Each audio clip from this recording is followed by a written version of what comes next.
President Muhammadu Buhari requested the National Assembly's approval to borrow $5.5 billion to finance the 2017 budget and other projects. Well, but warnings from the International Monetary Fund suggest that Nigeria's dependence on foreign borrowing may expose the economy to vulnerability and create a debt crisis in the future. Now, this latest request by President Muhammadu Buhari for the $5.5 billion loan has put many Nigerians on two sides, with some in support and others against. Absolutely. We have a financial expert, Dr. Iken Namusu, who's joining us from our Abuja studio. Good morning and thanks for joining us. Yeah, good morning, Ngozi and your colleague. Yes, Azizat is here. Okay, now, so where do you stand with this issue of borrowing to finance local debt and, of course, infrastructure, which is the argument that government is putting out? Yeah, thank you very much for inviting me. I've looked at all the sides on this issue. A lot of the hot air being raised about the matter really should boil down to the legal aspects. We understand that in the past Nigeria has borrowed. The Obasanjo regime cleaned out our debt slate. But you know that the Appropriation Act, which is the budget, it's a law. It's a law of the federal government passed by the National Assembly and signed by the President, so it takes legal effect. And the Appropriation Act actually provides for borrowing because of the deficit in that document. So technically, the National Assembly, which is the elected representatives of the people, has authorized the President to borrow.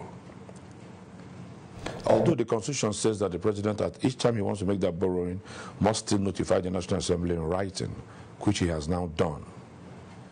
So the watchdog of the process now is both the National Assembly and the rest of the citizens. First, to ensure that the $5.5 billion loan that the government wants to borrow, is it part of the borrowing approved under the Appropriation Act? That's question one. Then secondly, where the catch is, the safety nets. Both the National Assembly and the citizens need to ensure that the borrowing must first be responsible, in the sense that the terms must be favorable to Nigeria, both in terms of the rates, the repayment period, and the moratorium that is involved. And this, I believe, is external borrowing, as the President's letter said. Secondly, the National Assembly and the citizens should ensure that the borrowings are tied to projects, especially infrastructure projects. There must be specific projects. And this is where the National Assembly's oversight function becomes extremely imperative, to make sure that that fund is utilized properly. Now, external borrowing is actually cheaper, and the National Assembly must ensure that it must be from the bilateral institutions, the multilateral institutions like AFDB, who will give us those concessionary long-term loans. Because the cost of domestic borrowing at 17 to 18% is way off mark. And if you look at the Appropriation Act, you have about 1.8 trillion marked out for servicing debts. That's outrageous when you need money for so many other projects.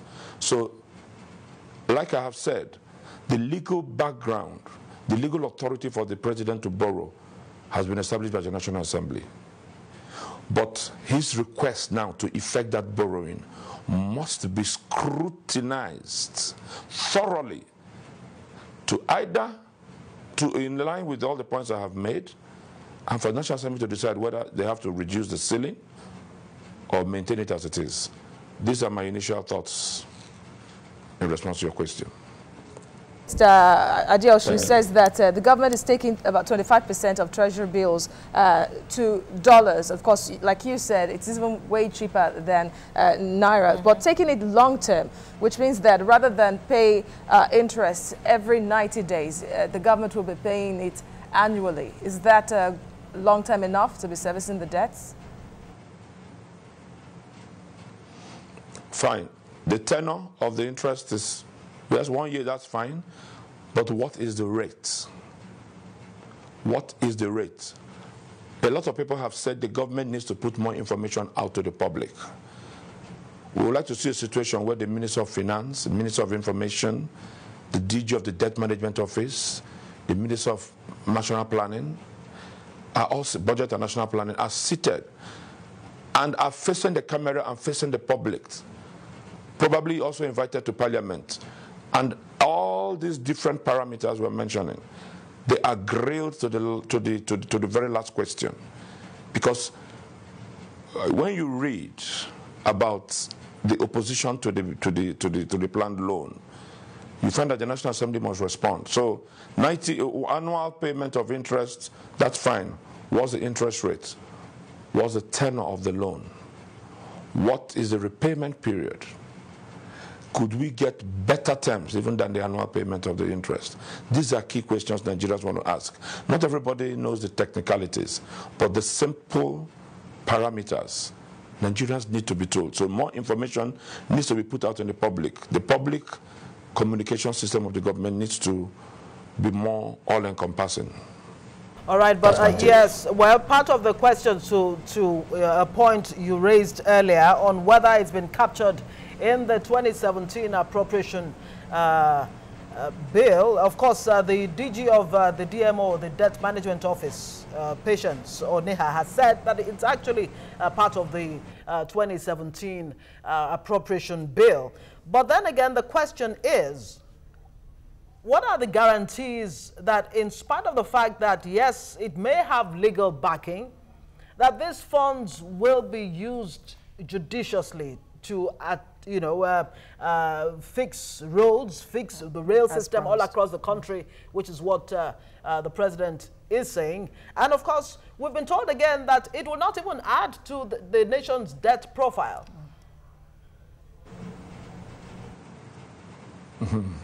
Interesting. Well, good. Two questions in one. What is the guarantee that it will be used for the loan? The loan will be used according to what we're requesting for. Fine. That's the job of the National Assembly. If the DG of DMO says the $5.5 billion loan is part of what has been appropriated, the National Assembly has to call her, like I've said, all the actors, a live hearing on television. I believe that should be a committee of the whole Senate or the whole House, or a joint committee, a joint sitting, and let that be defended. The Appropriation Act is before you defend it and confirm it. The issue of guaranteeing that the loan will be used for the purpose for which it is taken. Like I have said, there are committees that have responsibility for the different infrastructure projects for which the loan is purportedly being taken. When the National Assembly has come to the decision to approve this specific request, then, and based on the parameters, then you come to stage 2. These are the projects you want to finance using this money. What is the procurement process to select the people? Is the costing right? Is the money being wired direct to the contractors? What's the timeline for execution? What's the timeline for repayment? The oversight by the respective houses. It should now, in this case, I believe, to be combined. The Senate committee, if there's a power project, Senate committee on power, House committee on power, should jointly oversight that particular project and make sure the money is used judiciously and in time. Because we are going into election period, and the credibility of the process is vital, so that nobody says money is being diverted to something else. So this is where the National Assembly must remain the watchdog and provide that guarantee to Nigerians. That's what I'm saying. Not just for the first stage, that is approving the loan on favorable terms, ensuring the terms are right, oversighting the negotiation process, but also oversighting the downstream part of it, which is executing the infrastructure projects for the loan you have approved. That's where the guarantee comes in. And of course, you have the NGOs who are the social barometer. They too should play their own part in this entire process. On the matter of the public communication of the entire process, I think, like I've said before, more needs to be done to put information out there to the public.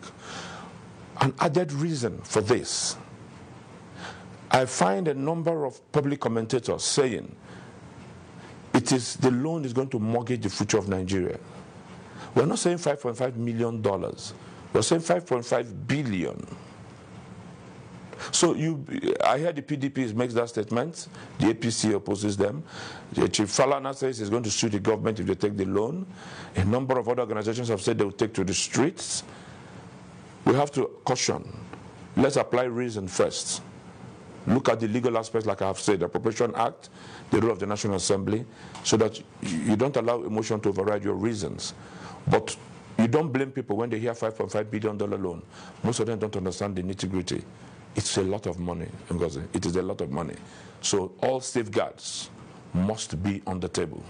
Okay. That's my take again. And talking about the government putting more information out there, the finance minister, like I said earlier, has been talking. In fact, he said they are trying to move the country from borrowing to pay salaries like the government did in 2013 to 2015 to trying to put efforts in place to bring down the interest rates by refinancing the Naira debts and, of course, pushing the debts into external markets. So the question is, will this truly help in bringing down the interest rates for the sake of promoting the economy? Well, there are a number of parameters involved in interest rate. You see, you hear the IMF screaming over the past 1 week about the issue of interest rates. There is an interest rate risk in external borrowing because if you do not get your budget implementation process right, your economic parameters, and something goes wrong with your currency depreciates, it affects your interest rates and it seriously jeopardizes the ability of the government to repay the loan. It's seriously, because you have more Naira buying dollar. So it puts the country's credit risk rating at risk. It's a Herculean task if that happens. So all hands must be on deck to ensure that the interest rates are kept at the right rates. Inflation is kept at minimal. Because the tenor of this loan, I haven't seen that document, but the tenor of this loan is supposed to be medium to long term. Therefore, the medium-term economic framework of the government is critical to balancing the interest rates and your debt, because debt to interest rate ratio is a major risk rating, and you know that the standard rating agencies worldwide are watching closely, Standard & Poor's and Co., in terms of either increasing or reducing Nigeria's risk rating. So the CBN, the Bankers Committee, these are people, the Chartered Institute of Bankers of Nigeria, these are people that should be invited by the National Assembly when this live televised hearing on this loan will be held.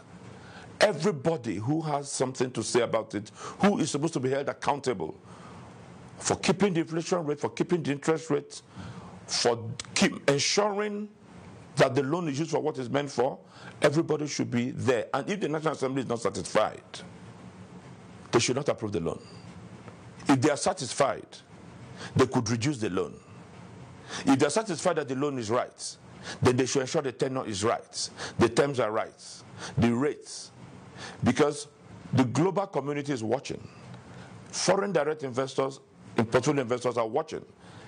Because many people don't understand that taking a loan is not just a government to multilateral agency process. the fallouts, the effects, the impact on the economy, of the impact on confidence in the economy are more far-reaching than the layman will see.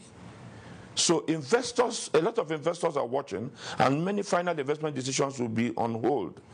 Speaking of the impact, if I may butt in, and all the parameters you've mentioned.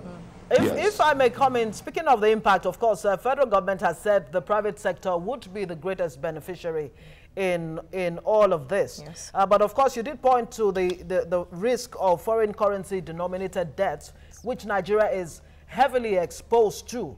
And we're still not a well-diversified economy. So how do we even ensure that the topsy-turvy that goes on in the foreign exchange market does not affect the Nigerian economy in the medium to long term? Well said. Yes, the private sector is one of the major beneficiaries of the loan, but we are not the sole beneficiary. It's important to clear that. That is where at the public hearing to consider the president's letter, one of the parameters for deciding for the National Assembly to approve the loan is to understand what the impact would be. It's a SWOT analysis, the strengths, the weaknesses, the opportunities, and the threats. Some are here are power projects. It will benefit the general populace, not just the private sector, including the government. So, beneficiaries, in terms of impact, is one issue to be identified. In terms of deciding on other impact analysis, economic impact, social impact, and otherwise, investment impact, if the National Assembly needs to have specific consultants come in to work with them on it, I think it's advisable. In the US, where we borrowed this democracy from, that's what they do. The government has to be asked to submit its impact analysis, potential impact analysis of the loan, as part of the parameters for the National Assembly to approve the loan. From my point of view, the movement in the foreign exchange market, and mind you, we are moving into the volatile period, the last 2 months of the year and January, when there's a lot of wide fluctuation in currency rates, in foreign currency rates. The impact of the foreign exchange markets on this loan and on other economic parameters is critical. The Central Bank of Nigeria and the Bankers Committee I had mentioned earlier must be put on the defensive, as well as the Honorable Minister of Finance, that the aspect of interest rates, foreign exchange market rates, and inflow of investment, portfolio in particular, as well as impact on our exports. How will this, the various multi-sectoral impact assessment, how do they conceive it? And their analysis and projections must be right. The National Assembly should have her own experts review what the government operators have said, and the organized private sector. I may comment. The DG Association of Nigeria, okay, the Lagos Chamber of Commerce, and Co. all should be invited to make their own views, so that, because they are the largest consumers of forex, the private sector. By the time their views are considered, the National Assembly has a complete picture in order to make an informed decision on how the loan approval should proceed. Well, of course, the DG of the DMO, has said that the foreign reserve, as it stands right now, somewhere around $30 to $35 billion, is enough to actually mitigate whatever consequences that may arise from this loan. Do you agree? How realistic is that? And that is going to help shore up that the foreign reserve? Yes. Yes, I agree. That's the essence of the external reserve, as a contingency fund as a buffer. But that's secondary level. At the primary level, and that's what I've said, we need to have your risk impact assessment projection. You are going to the secondary level to say if the risk occurs, there is a buffer. Our question is, what are the risks you anticipate? What are the other expected buffers before you go to the external reserves? That's the question.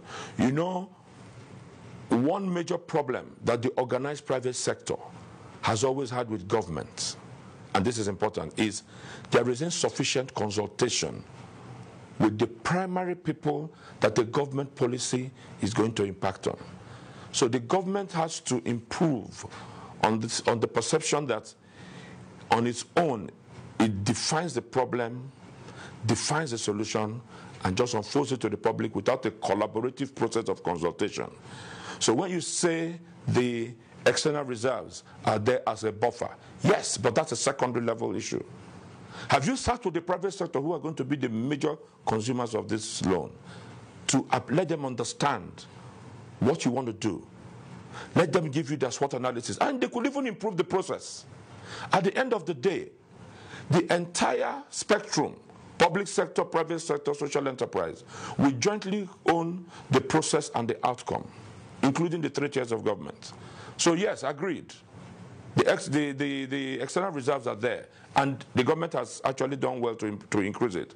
But if something goes wrong that was not anticipated in the risk assessment, and the National Assembly did not look it through, Nigerians will blame them, and then our external reserves gets plummeted again. That's my take.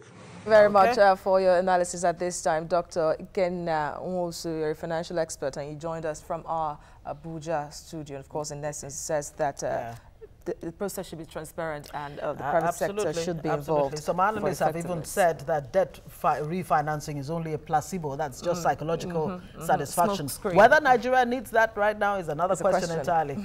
Thank you so much, Ikenna Nwosu. Dr. Ikenna Nwosu, of course, a financial expert. Stay with us. There's more.